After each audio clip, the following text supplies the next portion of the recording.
أعوذ بالله من الشيطان الرجيم بسم الله الرحمن الرحيم السلام عليكم ورحمة الله وبركاته الحمد لله رب العالمين وبه نستعين على أمور الدنيا والدين والصلاة والسلام على أشرف الأنبياء والمرسلين وعلى آله وصحبه أجمعين سبحانك لا علم لنا إلا ما علمتنا إنك أنت العليم الحكيم قال رب اشرح لي صدري ويسر لي أمري واحلل عقدة من لساني يفقه قولي اللهم يسر ولا تعسر اللهم صل على سيدنا محمد وعلى آله وصحبه وسلم ولا حول ولا قوة إلا بالله العلي العظيم أما بعد الحمد لله syukur kehadrat Allah Subhanahu wa Ta'ala kerana di petang yang mulia lagi penuh barakah ini bersempena kita hari ini hari Jumaat, hari yang mulia, bulan Ramadan, bulan yang mulia. Alhamdulillah, sebanyak-banyak kita merafakkan kesyukuran kita kepada Allah Subhanahu wa Ta'ala atas beberapa nikmat yang Allah beri keizinan kepada kita sampai saat dan ketika ini. Kita bersyukur kerana Allah sudi memasukkan kita bersama dengan golongan-golongan yang berkesempatan diberi keizinan untuk masuk di dalam bulan Ramadan. Kita juga bersyukur kerana diberikan keizinan dari sudut kekuatan, kesihatan tubuh badan untuk melaksanakan ibadah-ibadah sama ada yang bersifat wajib maupun ibadah-ibadah yang bersifat sunnah. Alhamdulillah. Baik, kuliah ataupun ceramah kita pada petang ini berkaitan dengan Al-Quran dan nuzul Al-Quran. Di dalam Al-Quran, bila berbicara mengenai Ramadan, bila berbicara mengenai puasa, bila berbicara mengenai penurunan Al-Quran, kita boleh melihat dan merujuk kepada satu surah yang paling besar dan satu surah yang paling panjang di dalam Al-Quran, iaitu surah yang kedua, merujuk surah Al-Baqarah. Surah Al-Baqarah adalah surah yang paling panjang kerana mempunyai 286 ayat. Dan perlu diketahui bahawa surah Al-Baqarah dibahagikan kepada dua bahagian. Bahagian yang pertama surah Al-Baqarah merujuk ayat pertama sampai ayat 176. Manakala bahagian yang kedua surah Al-Baqarah bermula ayat 177 sampai akhir ayat 286.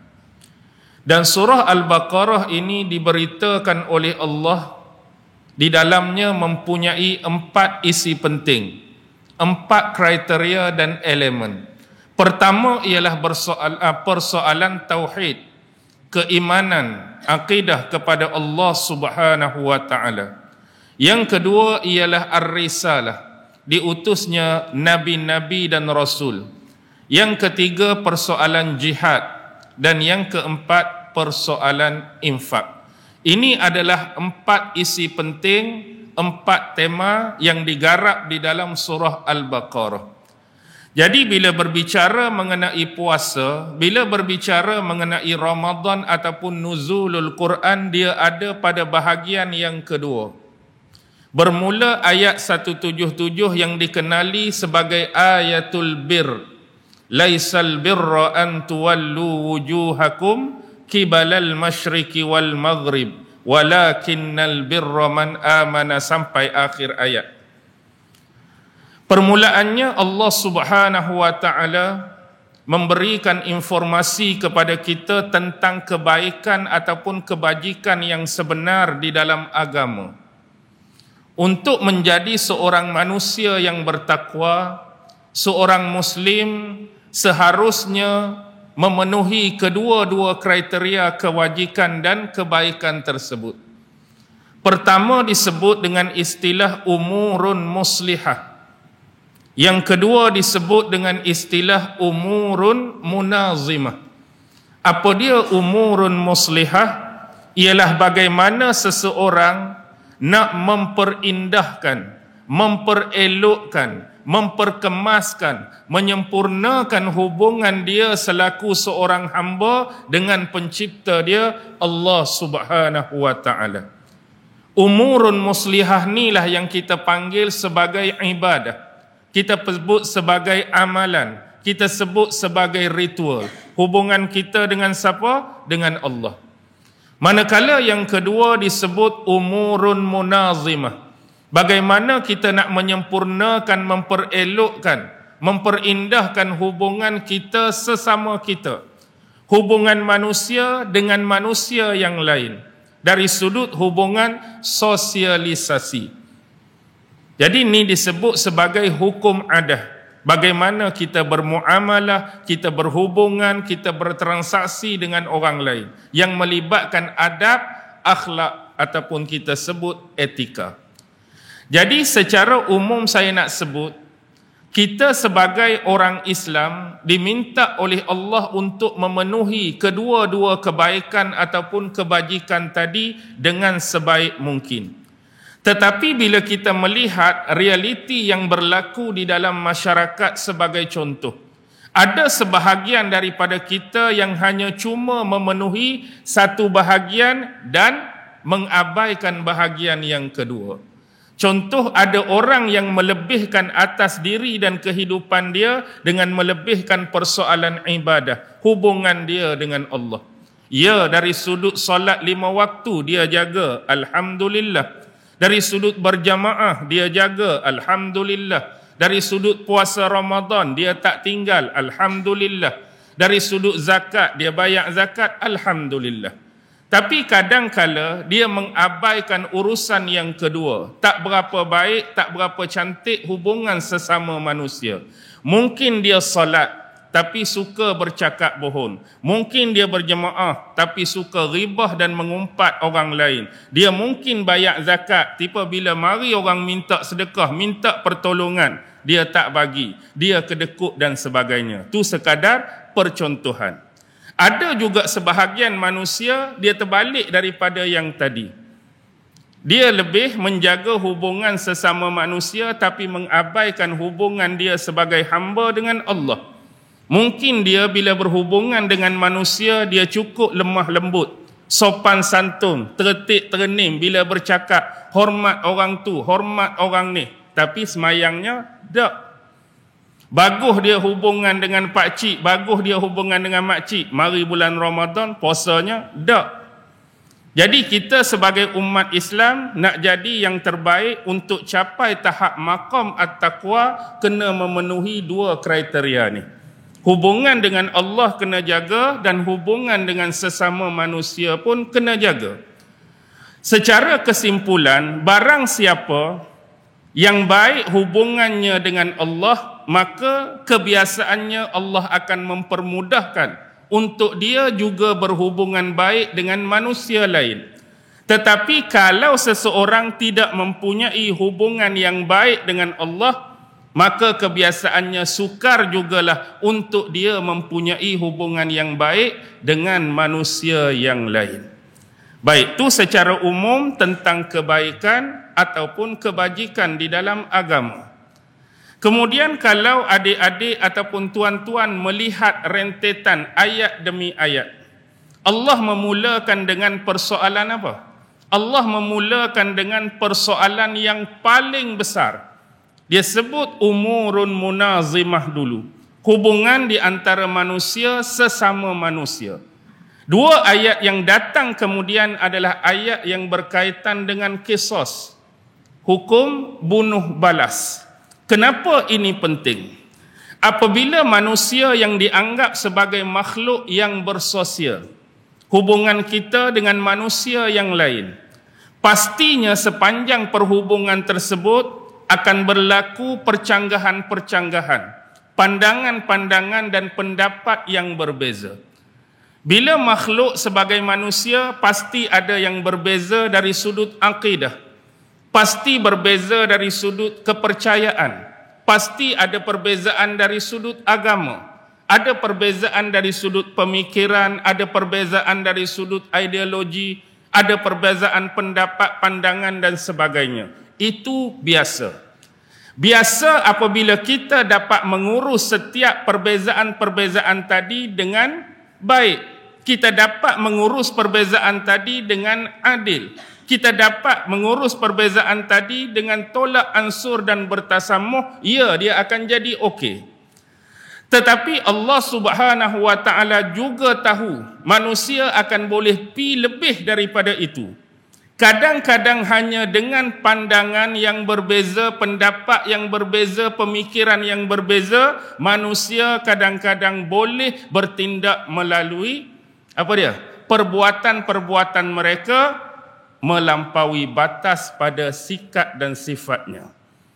Ada hak jenis ekstrim, ada hak jenis radikal, ada hak jenis hulu yang menyebabkan perbezaan ni jadi tampar menampar. Mungkin lebih jauh tendang menendang, mungkin lebih jauh tikam menikam, mungkin lebih jauh tembak menembak, mungkin lebih jauh cincang mencincang, ataupun bom mengebom dengan bahasa yang mudah.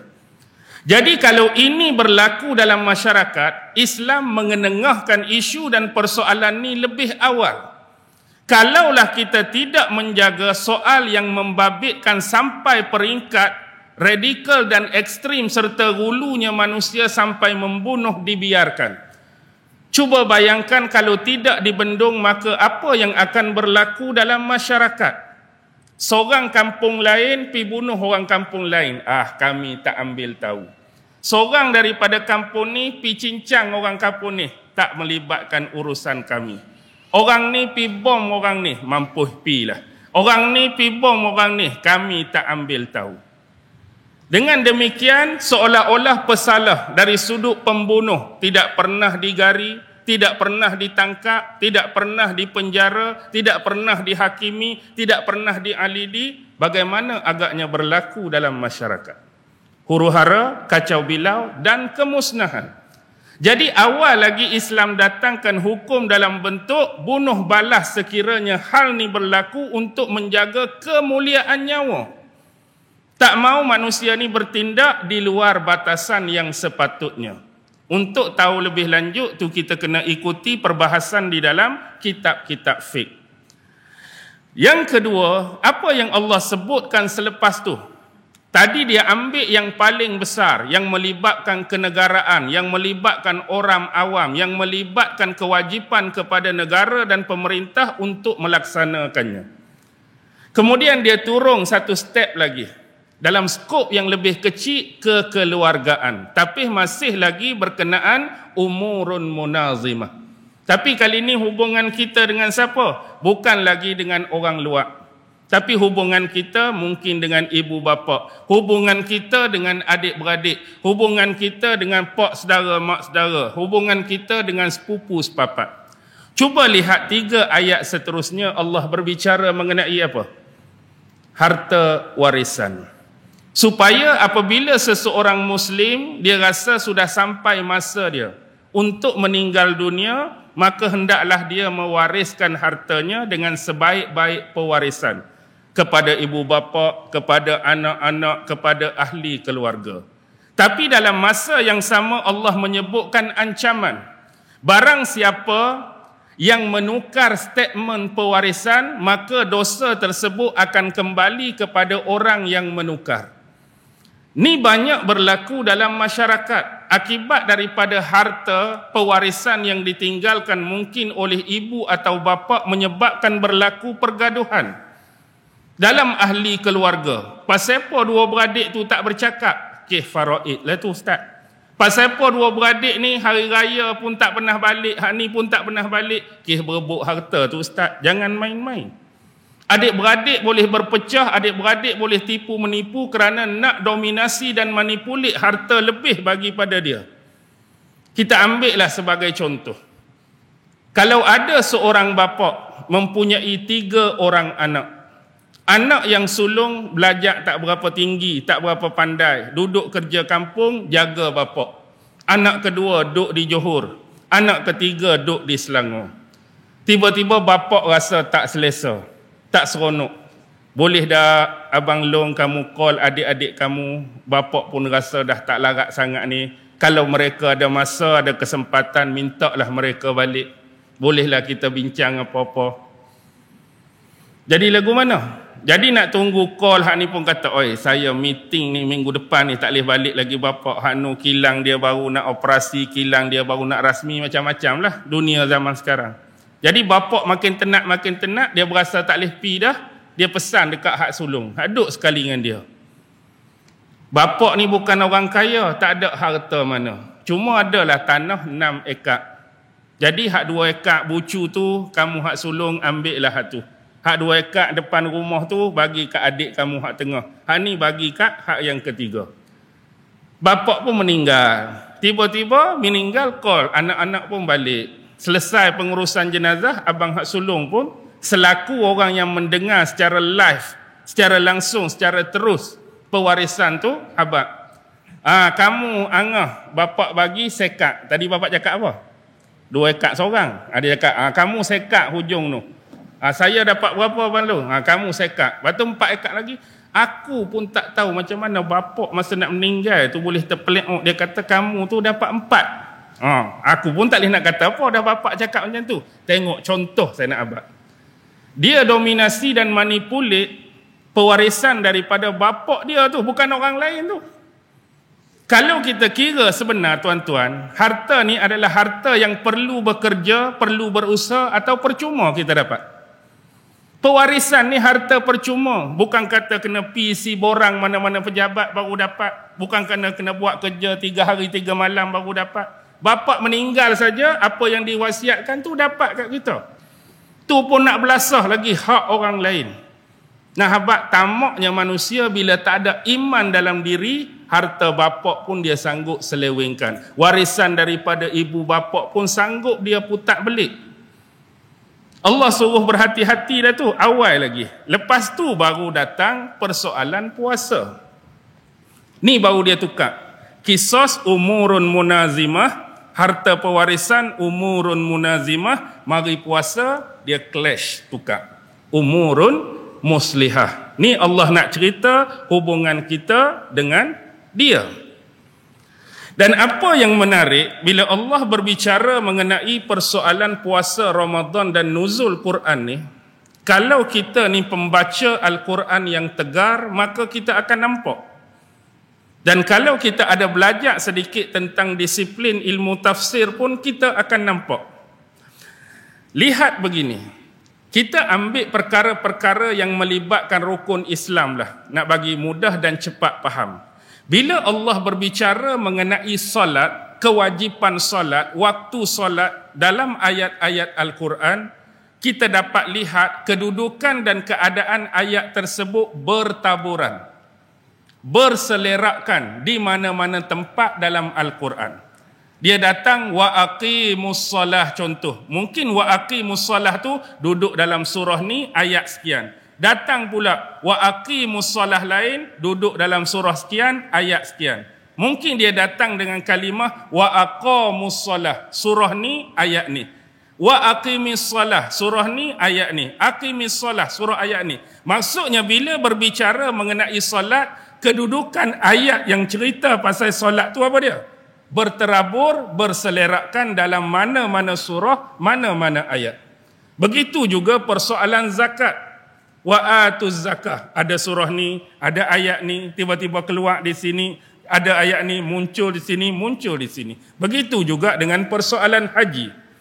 Tetapi tidak pada puasa. Kalau tuan-tuan, adik-adik perhati, ayat berkaitan puasa hanya ada 5 ayat yang berterusan. 5 ayat yang berderet-deret hanya dalam surah ni.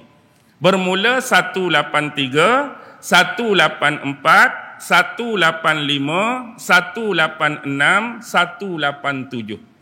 Habis 5 ayat ni, kalau kurang yakin, kalau kurang percaya, carilah mana-mana surah lain ataupun ayat lain yang Allah berbicara mengenai puasa Ramadan.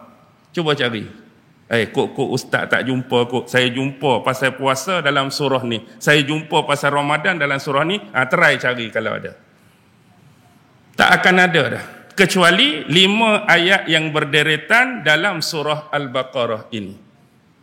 Di sinilah baru kita nak start umurun muslihah. Jadi ayat 183 ialah ayat yang core, paling famous, paling popular, yang dibacakan oleh mana-mana ustaz, mana-mana tuan guru, mana-mana ulama bila berbicara mengenai kewajipan berpuasa. Mungkin adik-adik pun hafal. Ya ayyuhallazina amanu kutiba alaikumus siyam kama kutiba alal ladzina min qablikum la'allakum tattaqun. Wahai orang-orang yang beriman, difardukan, diwajibkan ke atas kamu berpuasa. Tapi di sini dia datang dengan kalimah kutiba. Kutiba, ma makna kutiba? Ay furida. Difardukan, diwajibkan. Asal perkataan kutiba ni perkataan Alkitab lah. Apa Alkitab tu? Kitab, buku. Satu undang-undang apabila dia ni dibentangkan, apabila dia ni digazet, maka dia akan dibukukan sebagai bentuk perundangan. Itu nisbah pada kita sebagai manusia. Dan kutiba di sini bila digabungkan atas ala. Kutiba ala. Jadi makna dia furida, difardukan, diwajibkan ke atas kita, sebagaimana juga berpuasa ini telah diwajibkan ke atas umat-umat sebelum kamu. La'allakum tattaqun. Mudah-mudahan kamu menjadi manusia-manusia yang bertakwa. Sebelum ayat Ramadan, banyak dah Allah menceritakan tentang ayat-ayat takwa. Dan kali ini salah satu cara untuk mendapatkan ketakwaan ialah dengan jalan berpuasa di bulan Ramadan. Itu tentang kewajipan. Baik, ayat ini ada unsur motivation. Motivasi kepada Rasulullah, motivasi kepada para sahabat yang menunaikan puasa. Motivasi dari sudut mana? Dari sudut telah dilaksanakan oleh umat sebelum mereka. Berarti bukan Rasulullah, bukan sahabat yang menjadi pemula kepada amalan ini. Yang jadi pemula kepada amalan ini ialah umat-umat terdahulu. Mungkin dari sudut pelaksanaan berbeza, bilangan hari berbeza atau bulan berbeza, wallahu alam. Tetapi amalan berpuasa umat dahulu dah buat sebelum Nabi Muhammad dan para sahabat baginda.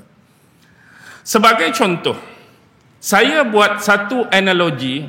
Kalau kita ni rasa tak berapa sihat, rasa nak sakit, maka kita akan pergi ke hospital ataupun klinik.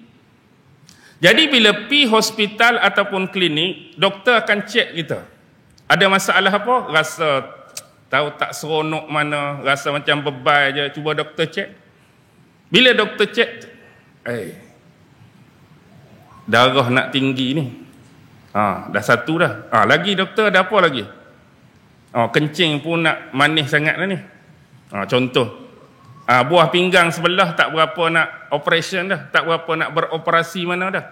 Jadi habis tu kita pun duk fikir. Kencing manis pun nak ada, darah tinggi pun ada, buah pinggang sebelah pun tak berapa nak elok, tak berapa nak cantik. Kemudian doktor panggil kat meja dia. Bagi advice sikit. Lepas tu doktor kata, ni ambil ubat. Ni ubat untuk kencing manis, ni ubat untuk darah tinggi, ni ubat untuk bagi elok, bagi cantik balik buah pinggang kamu. Biasanya, bila berkaitan dengan ubat dan bila kita berhadapan dengan doktor ni, kita tak cakap banyak pasal ubat, kecuali satu soalan saja. Doktor, ubat ni nak makan lagu mana? Cara makan dia. Kalau hang ni 3 biji 3 kali sehari ke, kalau hak ni 2 biji, hak tu saja. Pernah tak kita tanya lebih daripada tu? Cuba tuan-tuan bayang, kalau kita tanya doktor, sebelum doktor cek saya hak ada 3 penyakit ni, pesakit-pesakit yang datang jumpa doktor sebelum ni, hak ribu-ribu dah jumpa doktor, ada tak hak jenis macam saya, sekali cek tu 3 ada. Bayangkan kalau doktor kata, tak pernah lagi tu. Hak ribu-ribu datang tu, hak penyakit biasa. Ribu-ribu datang, penyakit kecil-kecil. Ribu-ribu datang, ada 1 saja penyakit. Paling tinggi pun ada 3 orang sebelum ni, 2 penyakit. Cek lah hak mula-mula saya cek, ada 3. Lagu mana muka kita agak-agak? Lagu mana muka kita? Ni pertama kali ke doktor macam saya? Pertama kali. Kita jadi galak dah. Lepas tu ubat-ubat ni, bila pertama kali ubat pun kita akan jadi lebih persoalan. Bukan cara makan dah. Ubat hak doktor nak bagi kat saya ni ada testimoni tak sebelum ni, sebab saya hak mula-mula kena 3 macam ni. Tak ada testimoni lagi. Tak pernah test ke bagi kat siapa-siapa, try kat siapa-siapa, uji kat siapa-siapa. Tak ada lagi. Walaupun yang bagi advice tu doktor pakar, duduk di hospital, duduk di klinik, tapi kalau dia kata ubat tu tak pernah try lagi kat siapa-siapa, galak ke tak galak nak makan? Walaupun hak bagi advice tu pakar segala pakar dah. Kok saya makan kan hak manis jadi terlampau manis ke? Ataupun hak darah tinggi lagi naik ke sebab tak ada try lagi, testimoni lagi. Elok-elok buah pinggang hak sebelah elok, sebelah tak elok, makan ubat ni kan dua-dua bengkerak. Kita jadi galak walaupun ubat tu ubat yang di-advise oleh doktor. Tapi kalau doktor kata, hang ni baru 3, beratus dah saya cek ada 5 sekaligus. Bagaimana perasaan kita? Lega. Aku 3 baru, beratus doktor kata 5. Sebab orang lain lebih. Ubat-ubat, orang bagi dah sebelum ni. Makan jadi elok, makan jadi baik, makan jadi... Kita rasa seronok, kita rasa semangat. Begitulah motivation ayat ni bila suruh berpuasa, tapi umat sebelum ni lagu mana? Umat sebelum ni lebih awal lagi berpuasa sebelum kamu. Dia jadi semangat, dia jadi motivation untuk kita melaksanakan ibadah ni dengan lebih baik daripada umat-umat sebelum ni. Tapi di belakang tu Allah sebut la'allakum tattaqun. La'allakum tattaqun. Mudah-mudahan. La'alla ni dalam ilmu balaghah disebut kebarangkalian. Bila barangkali mungkin jadi, boleh jadi ataupun tak jadi. Kalau kamu buat berpuasa ni mengikut disiplin-disiplin yang disarankan, mengikut saranan-saranan agama, mengikut tips daripada ulama-ulama, maka kemungkinan besar untuk kamu keluar Ramadan menjadi manusia yang bertakwa tu tinggi. Tapi kalau tak ikut, puasa 30 hari pun kalau tak ikut, berkemungkinan tak jadi manusia yang bertakwa. Sebab tu disebut kalimah la'alla, kebarangkalian. Ni bukan bentuk confirmation. Bukan ayat tu datang, wahai orang-orang yang beriman, difardukan ke atas kamu berpuasa sebagaimana difardukan ke atas umat-umat sebelum ni. Dan kalau kamu berpuasa, confirm kamu jadi bertakwa. Ayat tu bukan confirm. La'alla, mudah-mudahan, harapan. Kalau kamu follow betul-betul, insya-Allah jadi. Kalau kamu tak ikut, tak jadi. Kembali kepada kes doktor dengan pesakit serta ubat tadi. Doktor habaq dah makan 2 biji 3 kali sehari selama 2 minggu. Ikut hal ni mudah-mudahan ada perubahan. 2 biji 3 kali 2 minggu. Kita pula balik. Rasa segak sikit jumpa doktor ni hari pertama tak makan ubat sebab rasa tubuh tak sakit apa. Tak payah.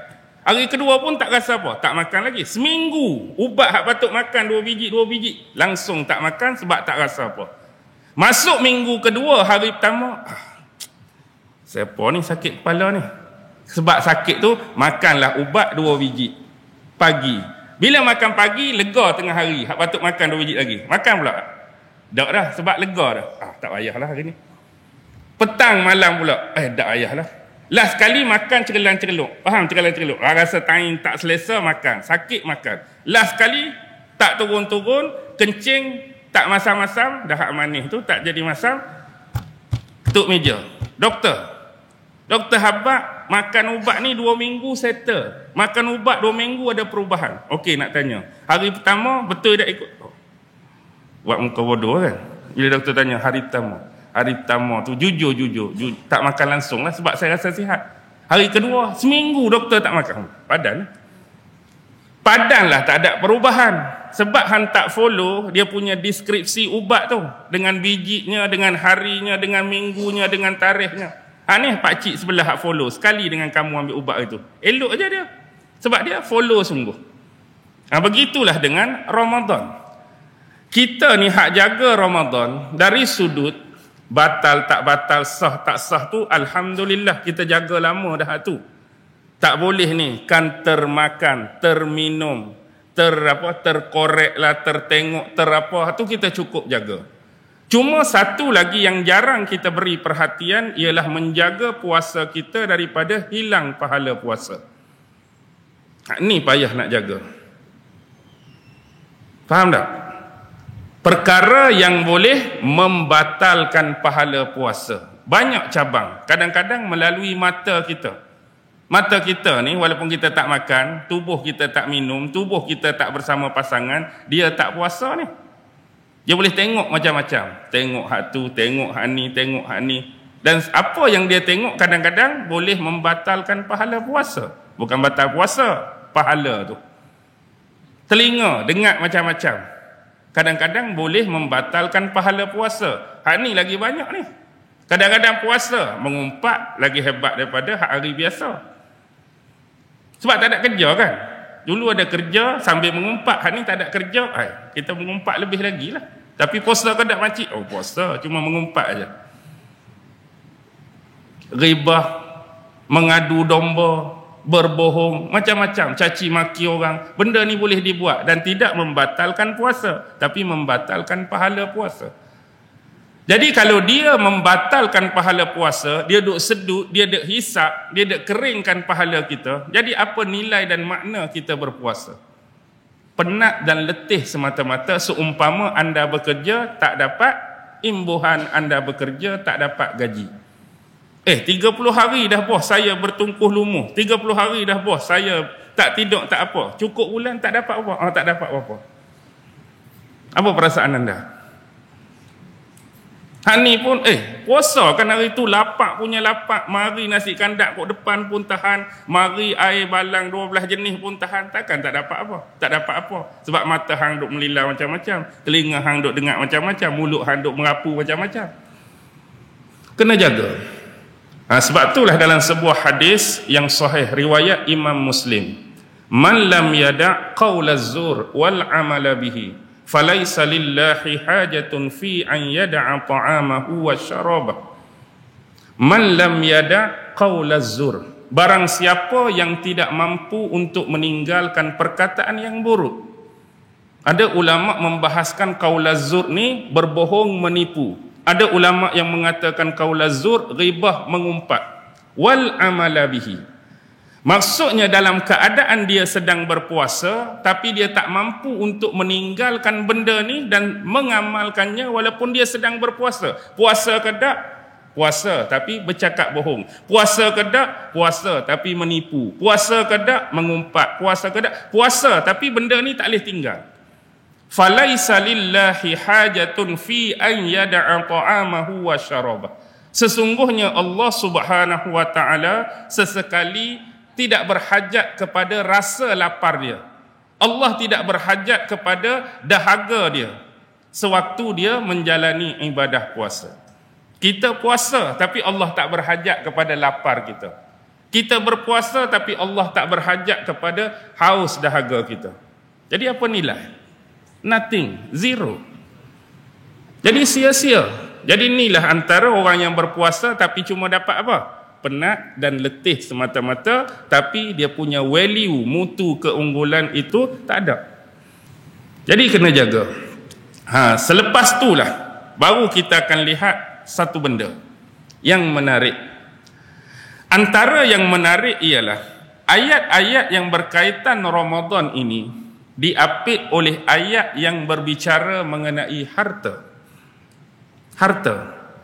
Sebelum ayat 183 tadi, kita cerita tentang pengurusan wasiat, betul. Habis ayat 187 Allah sebut pasal harta sekali lagi. Wala ta'kulu amwalakum bainakum bil batil. Jangan sesekali kamu makan harta di antara kamu secara batil, secara haram, secara tidak benar. Jadi ayat-ayat Ramadan diapit oleh harta wasiat dengan jangan makan harta orang lain secara zalim. Apa signifikan di sini? Ni berbicara mengenai ilmu siyak. Pernah dengar ilmu siyakul Quran? Ni jarang dibicarakan dalam bahagian ilmu tafsir. Baik. Yang kita duk puasa lah ni, hak kita tahan, aku tak boleh makan bulan Ramadan. Aku tak boleh minum bulan Ramadan. Hak kita duk tahan tu harta halal ke harta haram? Hak kita duk tahan daripada makan, duk tahan daripada minum. Sampai hari ni tu tahan harta halal ke tahan harta haram? Harta hak sememangnya halal, hak dimiliki oleh kita, dipunyai oleh kita, kita layak dan berhak atas harta tu. Tapi sebab datang perintah Allah, kewajipan berpuasa, kita sanggup tahan walaupun tu halal. Elok-elok je semalam kita duduk sotong celuk tepung, udang celuk tepung. Hari ni 1 Ramadan, buka peti ada udang 2 kilo. Makan ke tak makan? Tak makan dah kita, sebab kewajipan berpuasa. Buka lagi ada ayam 2 ekor, tak makan dah walaupun tu halal. Buka bahagian bawah, kopi ada, teh ada, kopi songkok ada, kopi janda ada, kopi macam-macam ada. Tapi minum ke tak minum? Semalam elok-elok je duduk sembang dengan kawan, minum sekali. 1 Ramadan tak minum dah kita. Tak minum dah. Sebab kewajipan berpuasa. Begitu juga dengan isteri kita. Hak memang halal sejak dulu kita akad dengan akad yang sah depan iman. Ada wali, ada saksi, ada mahar, ada hantaran. Tapi mari bulan Ramadan tak masuk dekat dah kita. Hang sana aku sini. Contohlah tu. Walaupun tu halal. Jadi di sini nak memaknakan kepada kita 30 hari kita dilatih, 30 hari kita ditrain di bawah payung madrasah sekolah Ramadan untuk tahan diri kita daripada makan minum bersama dengan pasangan kita hak tentu halal. Jadi kalau 30 hari kita boleh latih daripada makan minum hak halal, mudah-mudahan bila keluar daripada bulan Ramadan, kamu juga boleh dan mampu untuk tahan apa yang diharamkan atas kamu. Hak ni hak halal, mampu tahan tak? Mampu. Harap-harapnya bila kamu keluar Ramadan, hak haram tu lagilah mampu kamu tahan diri kamu. Ni duit haram ke? Oh, tak. Hak ni harta haram ke? Oh, tak mau. Pencarian haram ke? Hak ni duit scammer semalam ke? Hang scammer orang 10,000. Oh, sorry. Biar ada perasaan tu. Bukan kata hak ni jaga sungguh. Tadarus pun dia lah, tarawih pun dia lah.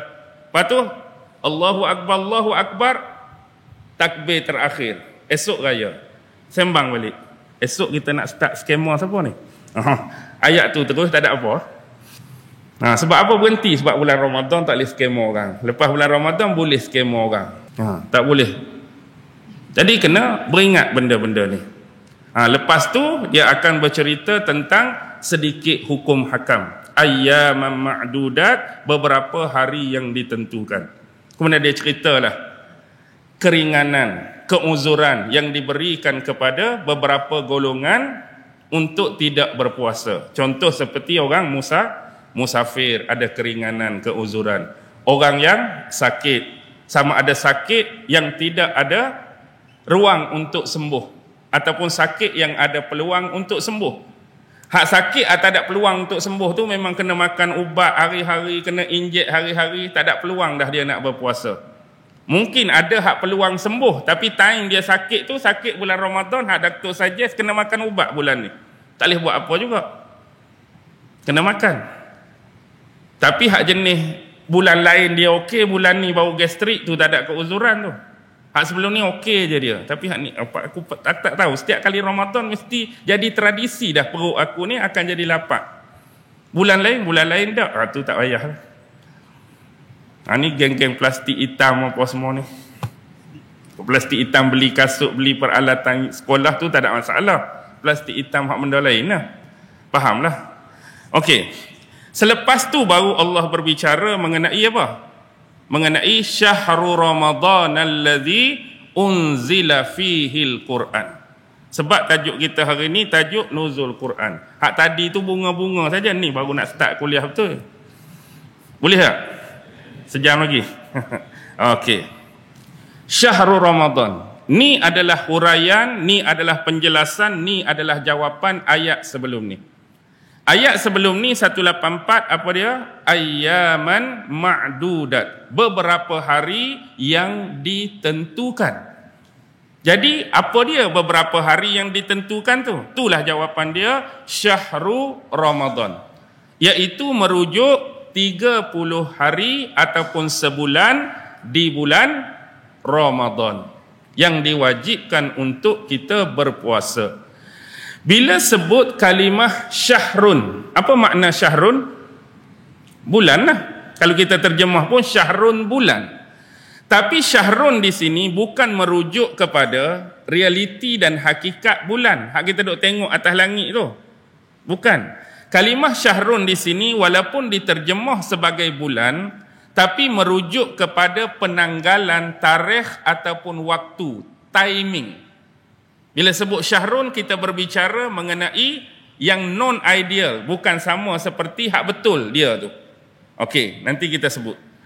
Kadang-kadang kita sebut, ni kalau aku ambil benda ni, berapa bulan nak kena bayar ni? Bila kita sebut berapa bulan, adakah merujuk pada bulan hak atas langit ke perkataan bulan tu? Tak, tapi tempoh masa, tempoh waktu. Tengok besar dah perut bini hang ni. Anak nombor berapa? Hak ni nak masuk nombor 5. Agak-agak berapa bulan dah tu? Adakah bila sebut berapa bulan tu merujuk pada bulan hak atas tu ke? Tak, tapi tempoh, timing, period. Kita sebut bulan. Penanggalan waktu. Jadi syahrun di sini ialah merujuk kepada bulan Qamariyah ataupun kita sebut sebagai lunar month. Apa dia lunar month? Apa dia bulan Qamariyah? Merujuk kepada sistem ataupun kaedah. Apa dia? Kitaran apa? Kitaran bulan mengelilingi bumi. Fasa pergerakan kitaran, peredaran bulan mengelilingi matahari. Ni kita panggil lunar month. Ada satu lagi disebut solar month, iaitu kaedah yang berasaskan kepada kitaran, pergerakan, peredaran matahari. Ni kita sebut solar month. Ada solar month, ada lunar month. Dan lunar month, bulan Qamariyah inilah yang kita sebut sebagai bulan Islam. Baik, bila kita sebut bulan Islam, ni ialah a misnomer. Pernah dengar istilah misnomer? M-I-S-N-O-M-E-R. Apa dia misnomer? Misnomer ialah perkataan ataupun istilah yang mencadangkan bahawa makna yang kita beri, makna yang kita bagi tak absolut, kurang benar, kurang tepat, kurang betul, ada kekeliruan. Apa dia misnomer di sini? Dari satu sudut, nak cakap misnomer di sini bila kita sebut bulan Qamariyah dan dinisbahkan dengan bulan Islam, misnomer dia ialah kita perlu tahu selain daripada orang Arab yang identik dengan Islam, ada banyak lagi kaum lain, bangsa lain, umat lain yang mereka juga mengikuti kaedah kitaran berasaskan kepada bulan. Contoh yang paling awal dalam sejarah ialah orang Sumeria. Di Babylon dulu, dah lama pakai sistem edaran bulan. Selain daripada orang Arab identik dengan Islam, orang Cina, bangsa Cina ada pakai mengikut kaedah kitaran bulan. Yahudi moden ada pakai ikut kaedah bulan. Sebab tu kita boleh tengok bulan Tishrei, kita boleh tengok bulan Nisan, kita boleh tengok bulan Sivan, kita boleh tengok bulan Kislev dalam Yahudi kalender dia. Yang paling awal guna kitaran matahari siapa? Egypt, zaman Mesir, yang paling awal guna kitaran matahari. Jadi misnomer dia di sini, jangan menganggap kita saja yang pakai kalender ataupun penanggalan tarikh dan waktu yang berdasarkan kitaran bulan. Ada bangsa lain. Cuma bila kita sebut bulan Islam, dia hanya konteks dari sudut penamaan. Tu yang berbeza. Contoh, kita katakan macam ni. Kalau tarikh sekian-sekian sampai tarikh sekian-sekian, bagi orang Islam, rentang masa yang dimaksudkan ni, kami namakan dia Muharram. Mungkin bangsa Cina hak pakai juga ni, dia nama lain. Ikut dia lah, ikut dia lah, tu ikut bahasa dia lah. Tapi masa tu sama tak? Sama. Cuma kita Muharram.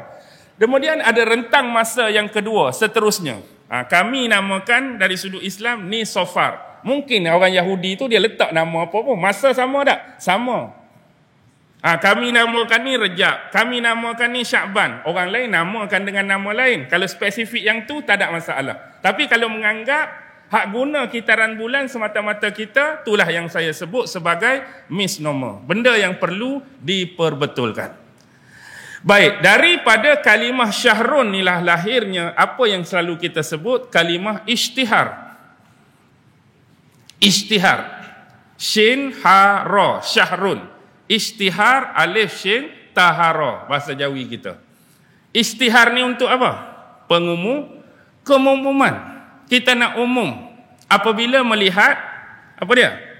Melihat anak bulan yang kita sebut dalam istilah hilal. Ru'yah hilal. Oh, nampak anak bulan. Nak umum apa? Masuknya waktu berpuasa. Nak umum apa? Masuknya hari raya. Kita tengok hilal. Kenapa kita lebih kepada hilal? Sebab hilal ni di samping ada perubahan, dia memudahkan. Contohlah kita kata, nak pergi mana bawa teropong tu? Nak panjat bukit lah. Buat apa? Nak teropong lah. Kok-kok nampak anak bulan, esok hari raya. Kita pun teropong. Nampak anak bulan. Apa beza kalau kita nak teropong tu bukan bulan tapi matahari? Mana lagi memayahkan dan memerikkan? Tengah hari panas-panas sebab matahari ni duk cacak betul-betul pukul 12. Kita pula pukul 12 tu lah. Tengah panas tu. Nak pergi mana ni? Nak tengok lah, nak suluh. Suluh apa tengah-tengah hari? Orang suluh petang-petang. Hang selalu duk suluh anak bulan. Aku lain. Aku suluh matahari. Kita hak tak suluh ni tengok matahari berkebir-kebir mata berayak. Tu pun spek Ray-Ban harga 2,000. Tak lepas juga, berayak juga. Ni nak teropong ni, matahari. Hak tengok macam ni pun dia punya bakak, dia punya nyalaan. Mata tak tahan. Apa lagi nak teropong, nak tiun dia betul-betul. Lepas tu beza dia, kalau bulan dia ada perubahan. Awal bulan dia jadi bulan sabit. Tengah bulan, bulan penuh. Hujung bulan dia jadi sabit balik. Sabit terbalik lah. Tapi matahari awal bulan ada perubahan tak? Duk lagu tu lah dia. Awal bulan pun. Tengah bulan, lagu tu juga. Hujung bulan, lagu tu juga. Jadi tak ada beza kita nak menentukan. Cuba tuan-tuan ni, kata-kata kita bubuh seorang dalam satu bilik selama sebulan, tanpa jam, tanpa tarikh. Kemudian, keluarkan dia, tunjukkan matahari pada dia. Agak-agak bila tengok matahari ni, awal bulan ke, tengah bulan ke, akhir bulan. Dengan berpandukan matahari. Agak-agak dia nak kata apa? Baru keluar bilik ni, tak ada jam, tak ada hubungan. Sebulan dah. Aku agak-agak, nak agak apa dah, lagu tu sama. Tapi kalau bulan lain dah. Tengok anak bulan je. Ni mungkin awal bulan sebab sabit dia duk ni, baru nak start. Awal bulan. Kalau penuh, kita boleh kata tengah bulan. Kalau sabit duk kau terbalik, ni hujung bulan. Okey. Dan sebab tu, bila banyak berinteraksi dengan kaedah bulan ni, bahasa pertuturan kita pun nak bagi faham, banyak guna perkataan bulan. Kan? Apa dia contohnya? Aku kalau hujung-hujung bulan ni, kalau buka dompet tu, tak berapa nak ada dah duit. Orang perempuan pula, Allah, elok-elok puasa hari ke-16. Dia mari bulan pula dah. Hak dia mari betul tu darah ke mari bulan? Kalau secara realiti. Hak betul tu dia nak habak mari darah haid. Bukan mari bulan. Bulan tetap mari. Dia tak berdarah ke, dia tak berdarah ke, bulan tetap mari. Tapi dia guna istilah mari bulan. Kok anda zaman moden ni nak tukar dah lah. Oh, saya ni hujung-hujung matahari ni, kalau buka beg tak berapa nak ada duit lah. Tukar dah hujung bulan standard orang guna. Hujung matahari pula lagi power. Atau perempuan pula macam tadilah. Allah kebetulan hari ni datang matahari. Panas membara, tak boleh puasa. Tukar istilah. Tak, kita pakai yang sedia ada bulan. Baik. Allah nak cerita bulan ni, Ramadan satu-satunya nama bulan yang disebut secara spesifik, secara terus, secara jelas. Cari sebelah bulan lain selain Ramadan yang Allah letak nama dia dalam Quran. Jumpa tak? Jumpa tak? Syawal dalam mana-mana ayat. Muharram, Safar, tak akan jumpa. Yang disebut secara spesifik, just Ramadan. Hak lain tu terselindung di sebalik ayat-ayat tertentu. Kadang-kadang Allah sebut Asy-Syahrul Haram, bulan haram. Kita tahu di sebalik bulan haram ada Muharram, ada Rejab, ada Zulkaidah, ada Zulhijjah. Tapi tak disebut secara spesifik. Baik. Apa yang penting sangat bulan ni? Unzila fihil Quran. Telah diturunkan dalam bulan ini Al-Quran. Kalam Allah, perkataan Allah yang mulia. Tapi di sini digunakan unzila. Dalam Quran, nak bagi mudah faham macam ni. Sebab Quran ni, metod penurunan dia ada dua. Satu sekaligus, satu beransur-ansur. Macam mana kita nak detect, kita nak tahu bila Al-Quran berbicara mengenai penurunan Al-Quran, yang dibicarakan tu secara beransur-ansur atau secara sekaligus. Lihat di sini, penggunaan kalimah unzila. Maksudnya sekaligus. Kadang-kadang anzala, awal Al-Kahfi. Alhamdulillahillazi anzala ala abdihil kitab. Unzila, anzala maksudnya turun sekaligus. Bila hak turun berperingkat? Kalau ada syaddah. Nazzala alaikal kitab, nazzalal Quran, ada syaddah.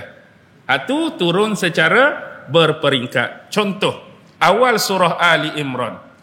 Nazzala alaikal kitab bil haqqi musaddiqan lima baina yadayhi wa anzalat taurata wal injil.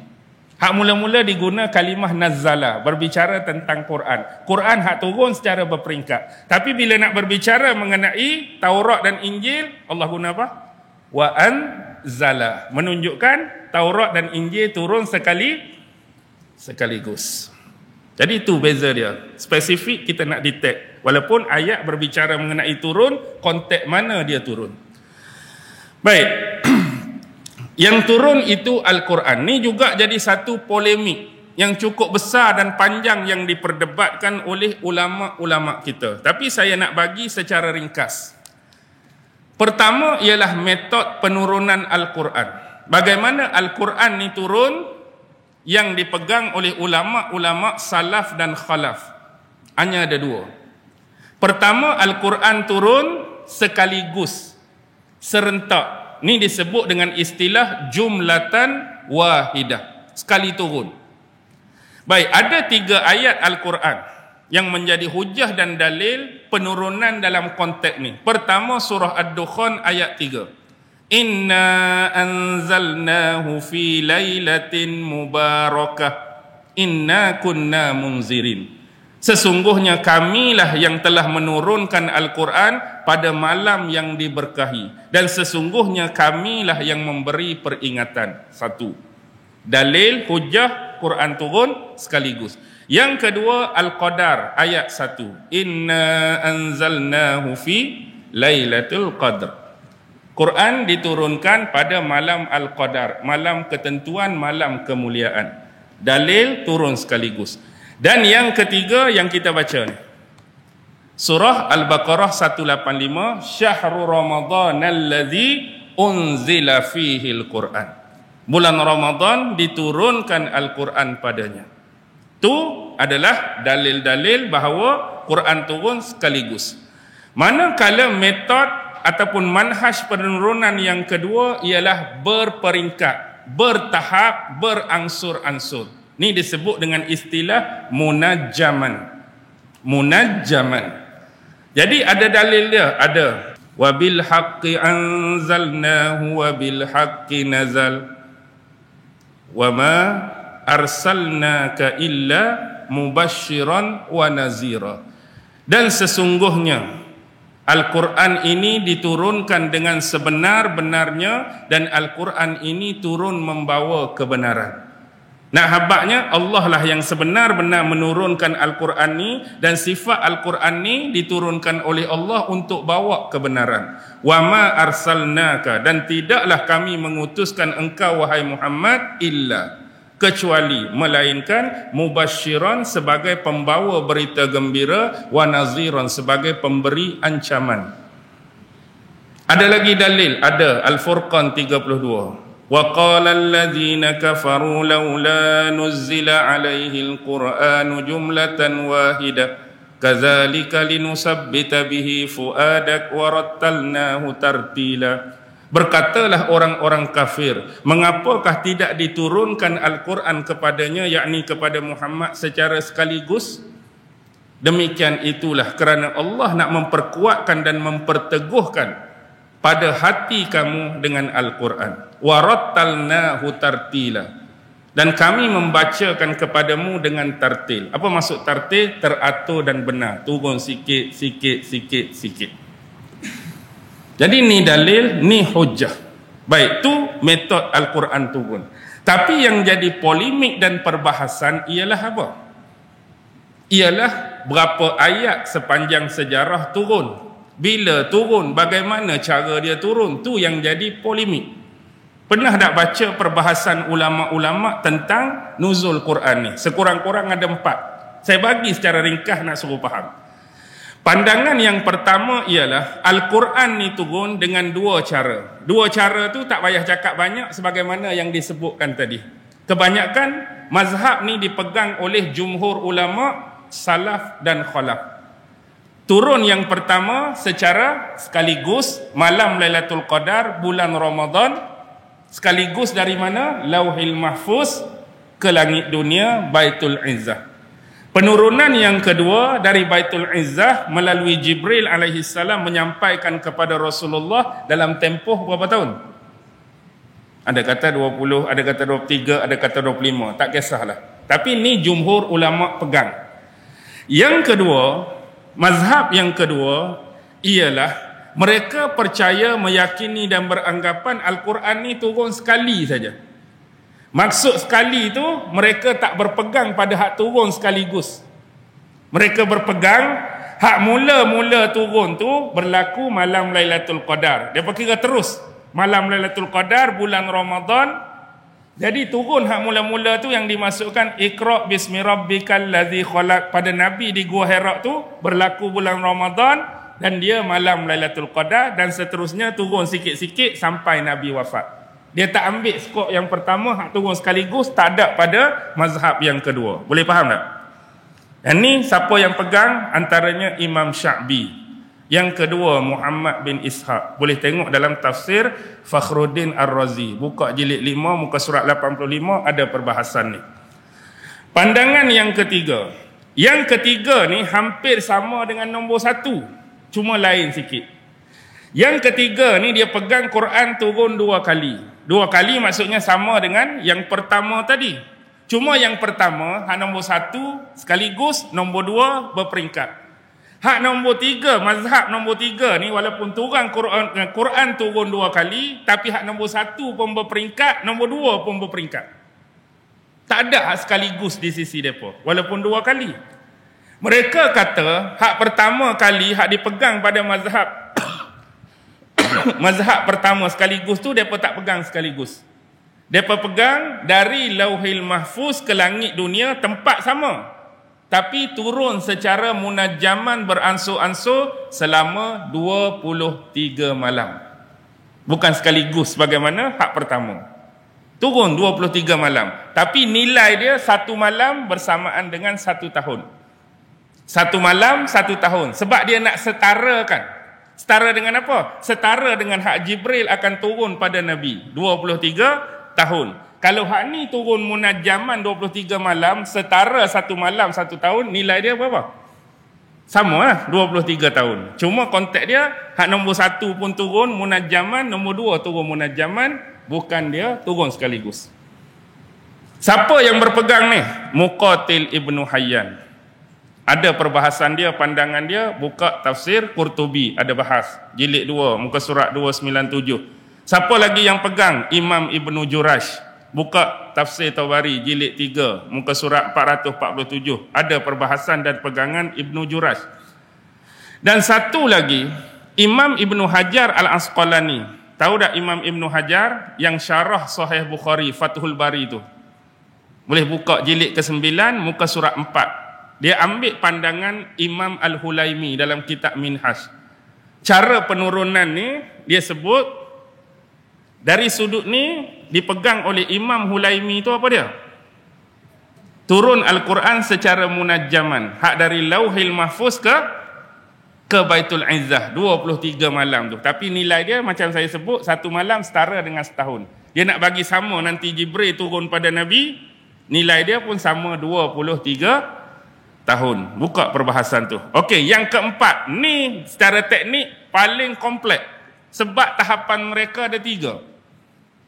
Oh, 3. Lagu mana ustaz? Nombor 1 daripada Allah ke Lauhil Mahfuz, dari Lauhil Mahfuz turun kepada malaikat-malaikat yang mulia. Satu step. Step yang kedua, malaikat yang mulia yang terima daripada Lauhil Mahfuz ni akan bagi dekat Jibril. Tu step yang kedua depa. Kemudian Jibril baru akan bagi berperingkat pada Nabi sampai 23 tahun. Berapa step ada? 3 step. Tapi ni pendapat yang gharib, yang aneh dan asing. Bahkan Imam Ibn Arabi dalam kitab dia Ahkamul Quran. Boleh buka jilid yang ke-8, muka surat 620, 621.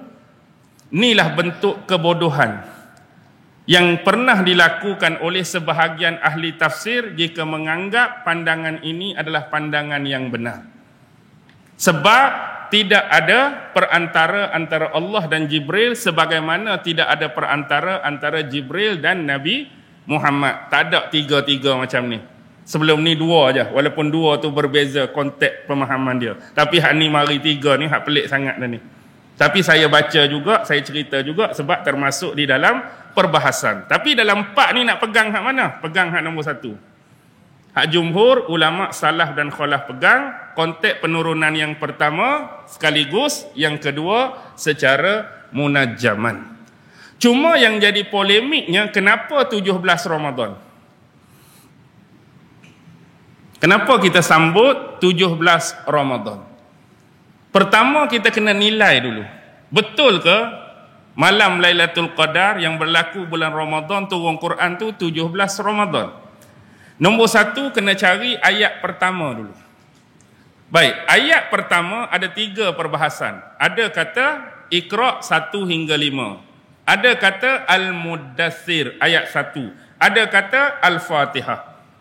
Tapi kita pegang yang mana? Ayat yang pertama. Al-Alaq 1 hingga 5. Sebagaimana hadis sahih ditanyakan kepada Aisyah isteri Rasulullah.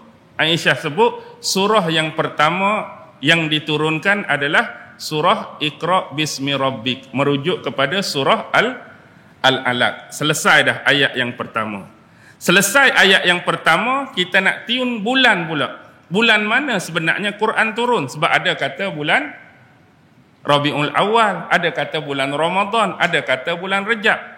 Tapi ulama-ulama ambil kesimpulan ayat tadi jelas. Syahrul Ramadan allazi unzila fihil Quran. Jadi ayat pertama settle, bulan pun settle, bulan Ramadan turun Quran. Bila bulan Ramadan, hari apa pula? Lagi penat. Hari apa? Penetapan dia ada yang buat hari Isnin. Dalil dia, apa dia? Dalil hari Isnin, bila ada seorang sahabat tanya Rasulullah, Rasulullah, pasal apa kamu berpuasa hari Isnin? Dan Rasulullah bagi 2 jawapan.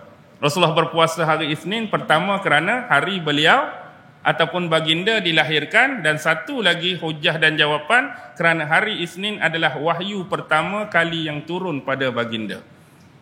Jadi ayat pertama jelas bulan Ramadan hari-hari Isnin.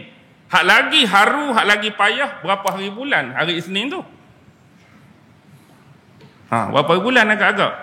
Jadi saya ambil perkataan daripada sirah Rasulullah, karangan Syekh Safiyur Rahman Mubarakfuri, Rahiq Maktum. Pernah baca kan? Pernah jumpa tak? Jadi mengikut kajian dan analisis, bukan analisis saya, bukan kajian saya sebut apa yang dia sebut lah ni. Jadi ayat yang pertama tu turun pada bulan Ramadan, pada belah malam bulan Ramadan, malam Lailatul Qadar, hari Isnin, berapa hari bulan? Hasil kajian tu menetapkan 21 hari bulan. Bersamaan 10 Ogos 600 berapa Masihi? Agak-agak. Kalau nak kata 660, terlajak dah. Nabi wafat 632. 606 Masihi. Okey. Jadi kalau tahun tersebut, hari Isnin, tarikh-tarikh yang jatuh ialah 7, 14, 21 dan 28 sahaja. 7, 14, 21, 28. Jadi diiktibarkan tarikh tu ialah 21 hari Isnin. Jadi why 17? Why 17? Kena buka kitab banyak lagi lah. Jadi hari ni akan bersambung, kena panggil sekali lagi. Baru pecah. Pasal apa kita duk sambut 17 Ramadan? Jadi hari pertama wahyu turun pada Nabi, ulama pun kira. Bahkan ikut kitaran dua-dua. Kalau ikut kitaran bulan, wahyu pertama yang turun pada Nabi, waktu Nabi umur 40 tahun, 6 bulan, 12 hari. Kalau kira kitaran matahari, 39 tahun, 3 bulan, 12 hari. Sampai tahap tu, mereka kira.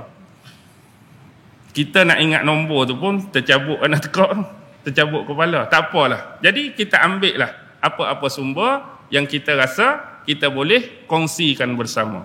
Jadi ambil info, ambil maklumat. Info maklumat juga nak pukul 7 ni. Tambahan pula, biasalah musim ni tak ada kata air sirap ke, air bandung atas meja ke, insya-Allah sama-sama sat lagi. Janji tadi berapa? 30 minit kan? Pengurusan. Ni terlebih dah. Tak apalah, dia rasa seronok.